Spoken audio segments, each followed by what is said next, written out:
From के season 4 का episode number 7 आ चुका है। It was pure disaster. इस इमेज का जो प्योर डेफिनेशन हो सकता है वो यही एपिसोड हो सकता है। अभी तक जितने एपिसोड आए थे उन सब में यही एपिसोड अच्छा था। लास्ट के 15 मिनट की बात करें तो इसको रेट करना नामुमकिन है क्योंकि ये प्योर सिनेमा है। 15 मिनट में जो कुछ भी हुआ है प्योर नॉस्टैल्जिया फील हो गई। मैंने 1-2 साल पहले जो फ्रॉम देखा था, जो पहला एपिसोड देखा था, बिल्कुल उसी की फीलिंग आ गई थी और बिल्कुल लग रहा था कि हाँ मैं फ्रॉम देख रहा हूँ। फ्रॉम की फीलिंग लाई थी इस एपिसोड ने लास्ट के 15 मिनट में।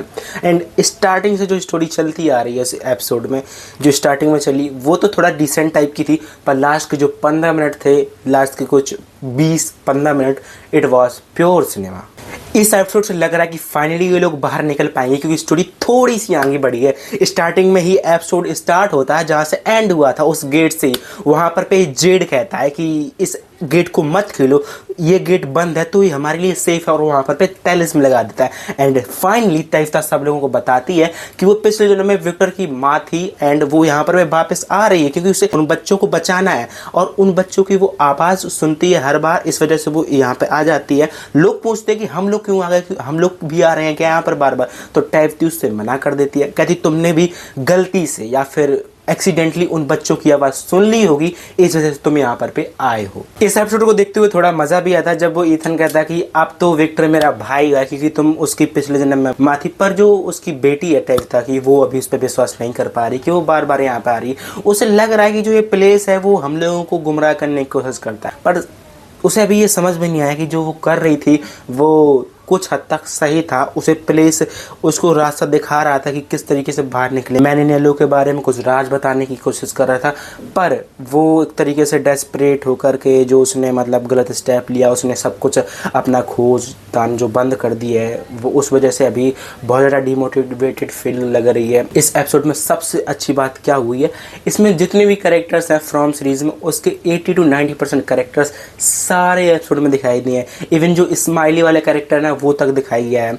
स्माइली वाले कैरेक्टर को अभी हमें पता चला कि जो फातिमा है वो कंट्रोल कर सकती है। जब उसको वो मारने की कोशिश करता है, वो एक बंदा है डिसेंट है, थोड़ा एक मायूस तरीके से रहता है, उसका नाम मैं भूल गया हूँ, मेन कैरेक्टर एक तरीके से उसको मारने की कोशिश करते हैं, तो वो अपने माइंड से कंट्रोल करके उसको थोड़ा, जब वो राक्षस बन रहा होता है उसको मतलब उसको एक तरीके से ऑफ मोड में ले आती है एंड उसको चांस जैसे मिलता है वो नीचे फेंक देता है और वो बच जाता है। अब शायद से वो इस एपिसोड में नहीं मरा है तो अब बहुत ज़्यादा चांसेस हैं कि वो इस पूरे सीज़न में शायद से ना मरे, अगले सीज़न में मर सकता है क्योंकि उसी के मुझे ज़्यादा चांसेस लग रहे थे। सारे मीडियाज़ वगैरह में, मतलब सोशल मीडिया वगैरह में सब लोग बोल रहे थे कि उसी के चांसेस ज़्यादा है कि वो मर सकता है। अगर इतने सीरियस मोड में उसको नहीं मारा गया तो अब शायद से इस पूरे सीज़न में उसे नहीं मारा जाएगा, अगले सीज़न में मारा जा सकता है।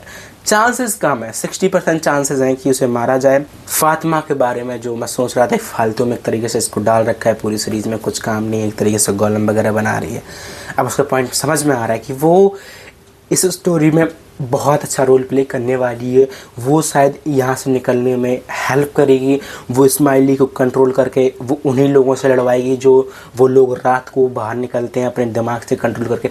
अभी वो इतना ज़्यादा अपने दिमाग से कंट्रोल उसको नहीं कर पा रही है, पर अगले सीजन में शायद उसको इतनी पावर दे दी जाए। जस्ट एक वर्डिक्ट है, मैं पूरी एक थ्योरी नहीं बना रहा है, मैं एक तरीके से एग्जाम्पशन लगा रहा हूँ कि शायद से जो फातिमा हो वो अपने बच्चे को कंट्रोल कर पाए और उन सभी लोगों से लड़ाए और निकलने में हेल्प करे अपने दिमाग से। मैंने नीलो यानी वो चुड़ैल बंदी जब आई थी तब लग रहा था उसके पास ज़्यादा कुछ पावर नहीं है, वो इस सारे लोगों को कंट्रोल करती है, थोड़ा वो रात को भी यहाँ पर टेलीविज़न वगैरह से उसको कुछ फ़र्क नहीं पड़ता है, इस तरीके से हमें लग रहा था।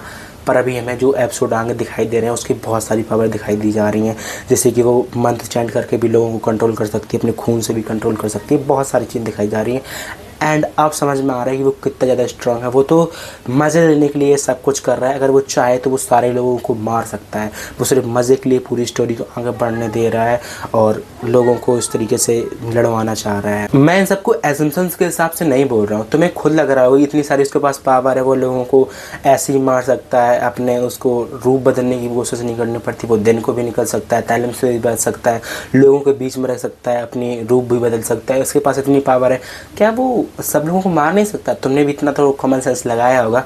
वो लोगों के साथ सिर्फ खेल रहा है, उसको स्टोरी में मज़ा आ रहा है, पर उसको पता नहीं है कि जो वो मज़ा ले रहा है उसका ये अंत होने वाला है। मुझे एक चीज़ बहुत अजीब लगी, क्योंकि ये बताओ जब वो विक्टर का बाप होता है, वो शराब पी रहा होता है एकदम की, वो एक रियल वर्ल्ड में आ जाता है और सपना देखता है कि वो मतलब एक बेड में पड़ा हुआ है। ये किस वजह से हुआ है कि मैनिलो ने वो ब्लड डाला, तो उसकी वजह से उसके मुझे कम चांसेस लग रहे हैं। चांसेस है कि वो रियल में बाहर निकल गया हो, क्योंकि जैसे मैं एलिस इन बॉर्डरलैंड में सब लोग पैरेलल वर्ल्ड में थे और गेम वगैरह खेल रहे थे, पर वो एक्चुअली इन रियल वर्ल्ड में वो हॉस्पिटल में थे और वो दिमाग उनका पैरेलल वर्ल्ड में था। शायद से इस समय भी वही होने वाला है।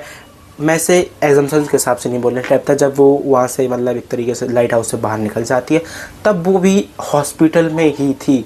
लोग बोल रहे थे कि आप यहाँ पर पे कहीं मुझे जंगल वगैरह मिली, तो थोड़ा मेकर्स ने वहाँ पर पे कुछ पॉइंट छोड़े हुए, और शायद से मुझे लग रहा है बहुत ज़्यादा चांसेस लग रहे हैं, अबाउट 30% तक चांसेस लग रहे हैं कि शायद से ये सारे लोग हॉस्पिटल वगैरह में एक तरीके से हो रखे हैं और ये सब एक सपना ही देख रहे हैं एलिस इन बॉर्डरलैंड की तरह। तुम्हें लग रहा होगा मैं किस तरीके से फालतू की बात कर रहा हूँ। सबसे पहले एक बताओ, जो गोलम बना रखी होती है वो बंदी, तुम्हें लग रहा था कि वो स्माइल को कंट्रोल कर पाएगी? 100% लग रहा होगा, क्योंकि तुमने ऑलरेडी एजम्पशन लगा लिया और एजम्पशन लगाने में तुम्हारा कोई हर्ज नहीं किया। एंड वैसे भी एजम्पशन मैं लगा रहा हूँ, ऐसे हो भी सकता है। 30% चांसेस है, मैंने पहले बता दिया कि होने के कम चांसेस हैं और ना होने के ज़्यादा चांसेस हैं। ओवरऑल मैं तुम्हें कुछ बातें बता देता हूँ। सबसे पहली बात, जो वो गेट है, वो गेट शायद से खुल सकता है इस सीज़न में, उसके अंदर लोग जाएंगे, पर उसके अंदर का कंटेंट नहीं दिखाया जाएगा। जिस तरीके से मैं तीसरे सीजन में जब मैनिलो आता है, लोग को मारते हुए दिखाई दिया जाता है, जो क्रिस्टी होती है उससे लड़ते हुए दिखाई दिया जाता है, पर उसके आगे कंटेंट नहीं दिखाया जाता कि क्या क्या हुआ उसके बाद। वैसे ही इस तरीके से प्लॉट टेस्ट में हमें छोड़ दिया जाएगा। लोग केव के अंदर तो चले जाएंगे पर गेट को खोल करके, पर उसके अंदर कंटेंट नहीं दिखाया जाएगा, क्योंकि वो मेकर्स चाहते हैं कि मतलब हम लोग पूरे साल भर उनके बारे में बात करें, थ्योरीज वगैरह बनाएं, हाइप वगैरह बने। इस वजह से वो सिर्फ गेट को खोलेंगे, और ही कम चांसेस है कि वो गेट को खोलें।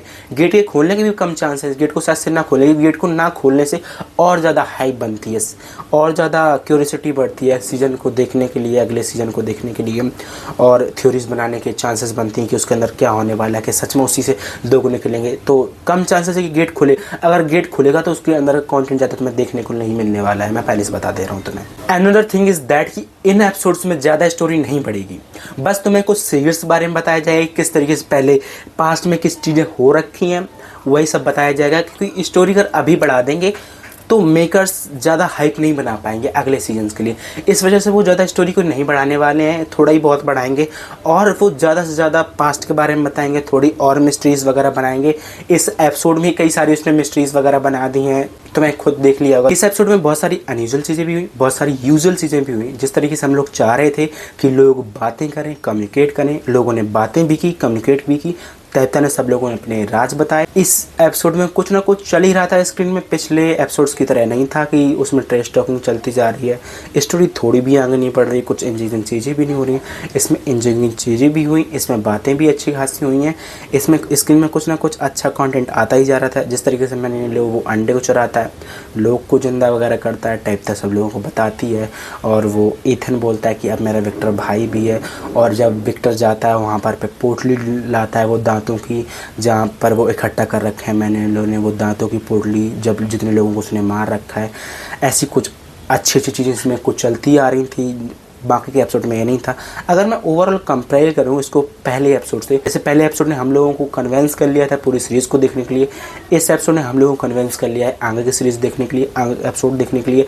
थोड़ा हाइप अप भी कर दिया, थोड़ा एक्साइटमेंट भी आ गई किस तरीके से एपिसोड की आगे स्टोरीज आने वाली हैं। एंड प्योर नॉस्टैल्जिया से 15 मिनट के बाद आ गई थी, प्योर फीलिंग आ रही थी, जो मैंने 1-2 साल पहले देखा था। मैंने बॉयड को देखा नहीं था कि कब से, इस सीज़न में तो कब देखा ही नहीं वो सारे एपिसोड में कि वो घंटी बजाते हुए। पहले सीज़न की में जिस तरीके से वो घंटी बजाता था 2-3 एपिसोड में हमने देखा था उसको घंटी बजाते हुए, इस सीज़न में इस 7th एपिसोड में वो भी करके दिया कुछ इंजीनियरिंग चीज़ें। उसको देखते हुए तो बिल्कुल मज़ा आ गया। जिस तरीके से पहले एपिसोड में जिस रोड से वो घंटी बजाते हुए जा रहा था, वही घंटी बजाते हुए इस एपिसोड में भी आता है। वो 10 आउट 10, मतलब जो 15 मिनट लास्ट के थे वो 10 आउट ऑफ 10। बाकी अगर तुम्हें ये वीडियो पसंद आई हो तो वीडियो को लाइक कर देना, चैनल को सब्सक्राइब कर लेना। अगर थ्योरीज वीडियो चाहिए तो मैं थ्योरी वीडियो भी बना सकता हूँ, बस तुम्हें कमेंट करना है। एंड जो भी क्वेश्चन वगैरह डाउट वगैरह तुम कमेंट में पूछ सकते हो, मैं फ्री हूँ तो बता दूंगा। By the way, bye bye अंकुई।